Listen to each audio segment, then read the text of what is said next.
ابصار عالم صاحب یہ بتا رہے ہیں کہ وہ غلط امپریشن دے رہے ہیں، کیونکہ ان کا یہ کہنا ہے کہ محسن نقوی پولیس کے ساتھ ساتھ وہاں رینجرز کو بھی اندر گھسیڑ گئے اس بلڈنگ میں 1 کانسٹیٹیوشن میں، اور پھر وہاں پر جب رینجرز کا غیر مجاز استعمال ہوا، اوپر اتھارٹیز کو پتہ چلا، انہوں نے رینجرز کو واپس بلا لیا اور رینجرز 20 منٹ کے اندر وہاں سے واپس چلی گئی۔ ابصار عالم صاحب محسن نقوی کے حوالے سے یہ تمام باتیں بتا رہے ہیں۔ اب محسن نقوی سب کو پتا ہے کہ وہ اسٹیبلشمنٹ کے قریب ترین آدمی ہیں اس ہائبرڈ حکومت میں۔ جو اسٹیبلشمنٹ کے نمائندے ہیں محسن نقوی ان میں ٹاپ پر موجود ہیں، یعنی نون لیگ والے تو محسن نقوی صاحب کے ایسے معترف ہیں اس ہائبرڈ حکومت میں کہ وہ اپنے منہ سے کہتے ہیں محسن نقوی صاحب کی مہربانی ہے کہ محسن نقوی صاحب وزارت عظمیٰ کے منصب پہ نہیں ہیں، وزارت داخلہ پر ہیں، لیکن اگر وہ چاہیں تو وزیر اعظم بھی بن سکتے ہیں۔ نون لیگ والے یہ کھلے عام اعتراف کرتے ہیں۔ تو نون لیگ کے قریب ترین صحافی جب ابصار عالم محسن نقوی کے بارے میں تمام باتیں کرتے ہیں نا، تو مجھے جیو کی ایک مثال یاد آ جاتی ہے۔ جیو کی اس مثال میں کیا ہوتا تھا کہ بلیٹن ریکارڈڈ ہوتا تھا، جس طرح ہم کوئی ٹائم لائن بنا لیں اپنی کچھ چیزوں کی کہ ایک کے بعد کیا پلے ہوگا، تو ہم فائلیں اٹھا کے لگاتے ہیں کہ پہلی فائل یہ پلے ہوگی، دوسری یہ ہوگی، تو خبریں مختلف چھوٹی چھوٹی فائلز میں ہوتی تھیں، تو رن ڈاؤن بنتا تھا اور اس میں اشتہار کہاں لگیں گے، اور جو ہم کہتے ہیں نا اور اب جیو موسم اور اب جیو کھیل، تو وہ چھوٹے چھوٹے لنکس کہاں لگیں گے، خبریں کہاں لگیں گی، اس میں کئی دفعہ غلط بھی چیزیں پلے ہو جاتی تھیں، یعنی اینکر نے اسکرین پر آ کر کہا اور اب جیو کھیل اور خبر چل گئی موسم کی، اس طرح کی بھی غلطیاں ہو جاتی تھیں، یا غلط فوٹیج پلے ہو گئی پینل سے، یا کچھ غلط چل گیا۔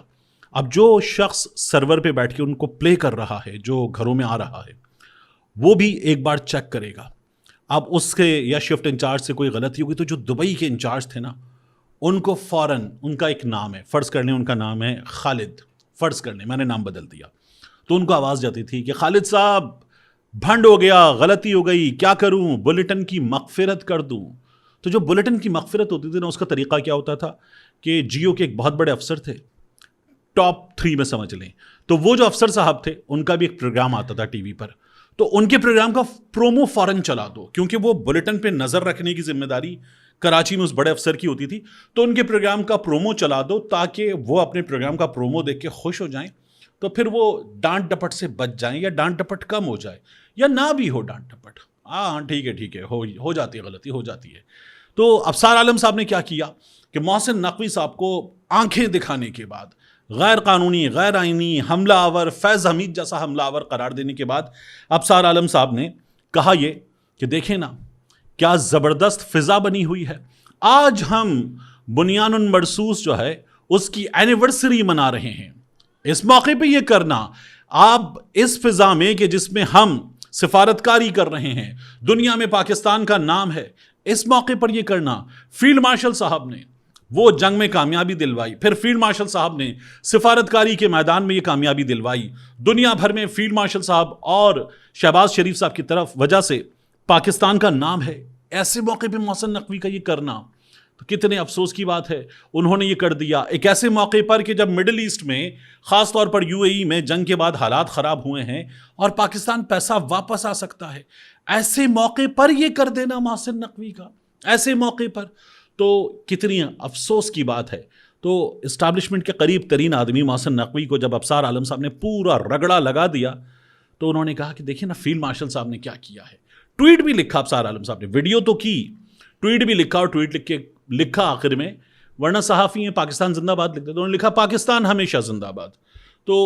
ابصار عالم صاحب نے اپنی جو تمام تر محسن نقوی صاحب کے خلاف باتیں ہیں، ان تمام باتوں کی کہ اگر ان پہ کوئی ریئیکشن آ سکتا ہے تو ان باتوں کی مغفرت بھی کروا لی، یہ ابصار عالم صاحب نے کیا۔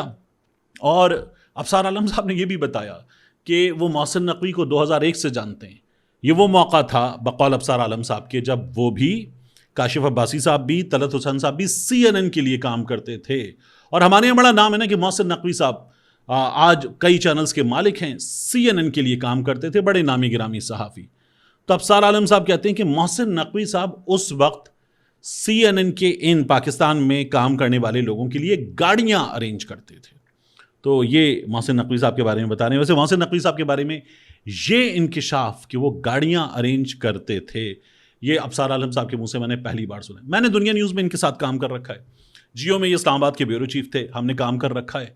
تو میں یہ جانتا ہوں اور یہ اسلام آباد میں ویسے بھی صحافی اور کیا صحافیوں کی کیا بات کرنا، ایک عام آدمی ان کا کانٹینٹ، ان کے ٹویٹس، ان کی چیزیں دیکھ کر جانتا ہے کہ ابصار عالم صاحب جو ہیں وہ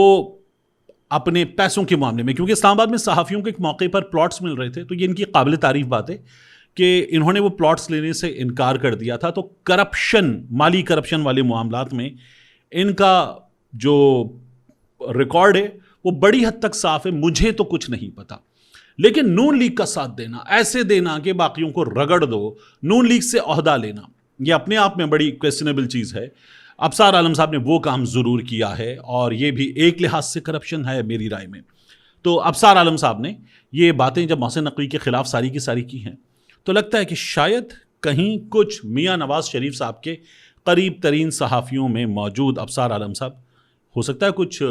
کہیں کسی کے کہنے پر کچھ کر رہے ہوں. کیونکہ صرف اتنا ہی نہیں کیا، انہوں نے یہ بھی کہا کہ سندھ میں کیا ہو رہا ہے، سندھ میں کیا ہو رہا ہے. اور انہوں نے یہ بتایا کہ دیکھیں اب بھی کالا دھن جہازوں کے ذریعے جا رہا ہے. محسن نقوی صاحب وزیر داخلہ ہیں، منی لانڈرنگ ہو رہی ہے، کیسے ہو رہی ہے؟ محسن نقوی صاحب اس سوال کا بھی جواب دیں. ابصار عالم صاحب نے یہ سوال بھی کیا، تو محسن نقوی صاحب پہ ٹھیک ٹھاک قسم کا رگڑا لگایا. اس رگڑے میں ہلکا سا پاکستان پیپلز پارٹی والے بھی آ گئے، اور ابصار عالم صاحب نے یہ سارا کام کر دیا ہے. اب یہ کام کرنے کی وجہ کیا ہے؟ اس بلڈنگ میں ون کانسٹیٹیوشن میں ابصار عالم صاحب کا اپارٹمنٹ ہے. اگر نہ ہوتا تو کیا ابصار عالم صاحب یہ کر رہے تھے؟ میں نے اسلام آباد میں کام کرنے والے کئی نامی گرامی صحافیوں کو دیکھا. خبر تو یہ بھی دیا دل راجہ صاحب نے، ہمارے دوست نے، کہ کئی صحافی جو ان بڑے بڑے لوگوں کے دوست ہیں، ان کو کالز گئیں کہ بھائی آ جاؤ، اس بلڈنگ میں آ جاؤ، آ کے ہمارا دکھڑا دنیا کو سناؤ، دکھاؤ، ویڈیو بناؤ، آؤ یہاں پر آ کر ہماری بپتا زمانے کو سناؤ. تو ان صحافیوں نے بھی منع کر دیا. ہاں، انہوں نے اتنا ضرور کیا کہ سوشل میڈیا پر آپ کے لیے آواز اٹھا لیں گے. ایسے صحافیوں سے بندہ پوچھے کہ یہ بری امام میں، سید پور میں، اس کے علاوہ 10 جگہوں پر اسلام آباد میں غریبوں کی بستیاں اجاڑی گئیں، اور یہ جو ون کانسٹیٹیوشن والے ہیں ان سے زیادہ گھر اجاڑے گئے. ان کے ساتھ تو کچھ نہیں ہوا، ان کے تو گھر گرا دیے گئے، مسمار کر دیے گئے، بلیا میٹ کر دیے گئے. یہ تو سب کے سب وہ ہیں جن کے پاس بے تحاشا پیسہ ہے. وہاں جو ہیں ان کی زندگی بھر کی جمع پونجی بھی اتنی سی تھی اور وہ بھی گئی. تو ہمارے صحافیوں کو ان کے لیے وہ درد دل پیدا نہیں ہوا. یہاں جو ان کا درد ڈسکو پیدا ہو رہا ہے ہمارے صحافیوں کا، وہ وہاں درد دل کی صورت میں تو ہمارے سامنے نہیں آیا کہ یہ ان لوگوں کے لیے بھی آواز اٹھاتے کہ ان کے ساتھ کیا کر رہے ہو. لیکن بہرحال ہو گیا. اب ابصار عالم صاحب جو ہیں انہوں نے ٹھیک ٹھاک قسم کا محسن نقوی صاحب کو رگڑا لگایا، اور ساتھ میں پھر انہوں نے بتا دیا کہ پاکستان ہمیشہ زندہ باد. ابصار عالم صاحب ممکن ہے کہ یہ نون لیگ کے لیے کر رہے ہوں، ممکن ہے کہ اپنے ایک اپارٹمنٹ کی وجہ سے کر رہی ہوں، لیکن محسن نقوی صاحب کو انہوں نے جس طرح سے اس وقت بتایا ہے کہ محسن نقوی صاحب آپ فیض حمید بن گئے ہیں، یہ اتنا سادہ نہیں ہے. یہ کچھ ہے جو اس کے پیچھے ہے. یہیں تک یہ موجود ہو یہ مجھے نہیں لگتا. مجھے لگتا ہے کہ اس کے علاوہ بھی اس میں کچھ ہو سکتا ہے. کیا ہے ہمارے سامنے نکل کر آئے گا. اور کیا محسن نقوی صاحب ابصار عالم صاحب کے ان تمام تر انکشافات کے بعد، جن میں سے بہت سے ٹھیک ہو سکتے ہیں، کیا نشانہ بن جائیں گے؟ تو ہم نے اس سسٹم میں ایسے لوگوں کو جن کو عدالت نے سزا دے کر ہٹا دیا،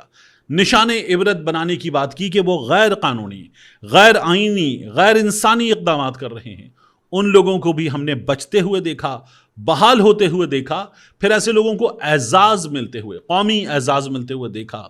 تو محسن نقوی صاحب کے خلاف کچھ ہو مجھے نہیں لگتا. نقوی صاحب نے کچھ اچھے کام بھی کیے ہوں گے، لیکن محسن نقوی صاحب پر سب سے بڑی تنقید تو یہی ہے کہ جب وہ پنجاب کی وزارت اعلیٰ پر رہے تو محسن نقوی صاحب جو صحافیوں میں بڑے مقبول ہیں، اور یہ بھی کہ انہوں نے چینل جیسے چلائے تو ویسے بڑے زبردست چلائے. اور محسن نقوی صاحب رمضان میں بہت بڑا افطار کا اہتمام بھی کرتے ہیں نادار افراد کے لیے، اور محسن نقوی صاحب کچھ اچھے کام بھی کرتے ہیں. بعض صحافیوں نے اس کی بھی بڑی تعریف کی، لیکن بنیادی طور پر ایک صحافی ہیں محسن نقوی صاحب، اور میرے بھی باس رہ چکے. لیکن اس سوال کا تو جواب دینا ہوگا نا کہ آپ ایک ایسے عہدے پر رہے کہ جس پر آپ غیر قانونی، غیر آئینی ہو گئے. پنجاب کی وزارت اعلیٰ آپ کے پاس رہی اس عرصے میں کہ جس عرصے میں یہ حکومت نہیں رہ سکتی تھی. یعنی